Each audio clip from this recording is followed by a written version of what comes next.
सिने federation ने रणवीर कपूर को non cooperation directive जारी करते हुए फिल्म इंडस्ट्री से बैन कर दिया। क्या कोई फेडरेशन सच में ऐसा कर सकता है और क्या इस बैन का सच में कोई असर पड़ेगा? आइए समझते हैं इसके लीगल और प्रैक्टिकल पॉइंट्स को।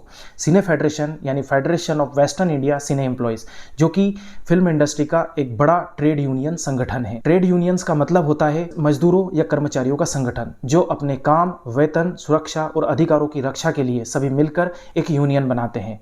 इन सभी यूनियनों को ट्रेड यूनियंस एक्ट के तहत मान्यता मिलती है। इसी प्रकार से जो फिल्म इंडस्ट्री है उसमें cameraman, editor, dubbing artist, makeup artist, stuntman और अन्य प्रकार के वर्कर्स, यहाँ तक कि डायरेक्टर्स की भी एक अलग अलग यूनियन होती है। इन्हीं सभी यूनियनों को मिलाकर बना है यहाँ सिने फेडरेशन, जो कि एक अम्ब्रेला फेडरेशन की तरह काम करता है। इस सिने फेडरेशन की वेबसाइट के मुताबिक इससे 36 प्रकार की अलग अलग ट्रेड यूनियंस जुड़ी हुई है। इंडियन कॉन्ट्रैक्ट एक्ट के अनुसार कोई भी ऐसा एग्रीमेंट जो किसी व्यक्ति को उसका काम या प्रोफेशन करने से रोकता है, वहाँ कानूनी रूप से अमान्य है या वहाँ कानून की नज़र में नहीं टिक सकता है। सिने फेडरेशन के मामले में भी यही सवाल उठ रहा है कि क्या किसी एक्टर को पूरी इंडस्ट्री से बैन करना रिस्ट्रेंट ऑफ ट्रेड की कैटेगरी में माना जाएगा। हालांकि ट्रेड यूनियंस एक्ट के तहत रजिस्टर्ड ट्रेड यूनियंस को यहां प्रोटेक्शन दिया गया है कि वो अगर अपने मेंबर्स के कलेक्टिव इंटरेस्ट के लिए कोई डिसीजन लेते हैं तो वहां रिस्ट्रेंट ऑफ ट्रेड के आधार पर इनवैलिड नहीं माना जाएगा। यानी आसान भाषा में कहें तो सिने फेडरेशन अगर कोई डिसीजन अपने मेंबर्स के कलेक्टिव इंटरेस्ट के लिए लेता है या उनके हितों की रक्षा के लिए लेता है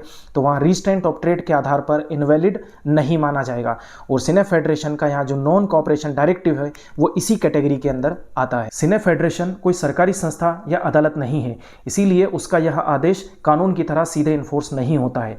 इससे जुड़े हुए ट्रेड यूनियंस और मेंबर्स पर भी यहाँ कानूनन कोई दबाव नहीं होता है कि वे हर हाल में फेडरेशन के इस आदेश को माने। लेकिन चूंकि सिने फेडरेशन एक बहुत प्रभावशाली संस्था है, इसलिए आमतौर पर इससे जुड़े हुए ट्रेड यूनियंस और मेंबर्स उसके फैसलों के खिलाफ नहीं जाते हैं। इसी वजह से भले ही सिने फेडरेशन का बैन कोई सरकारी बैन नहीं होता है, लेकिन उसका प्रैक्टिकल इंपैक्ट काफी बड़ा माना जाता है। सिने फेडरेशन पहले भी ऐसे बैन कई लोगों पर लगा चुका है, जैसे दिलजीत दोसांझ और मीका सिंह। हालांकि इन बैन्स का कुछ प्रेशर जरूर दिखा, लेकिन बाद में सेटलमेंट के जरिए इन्हें सुलझा लिया गया।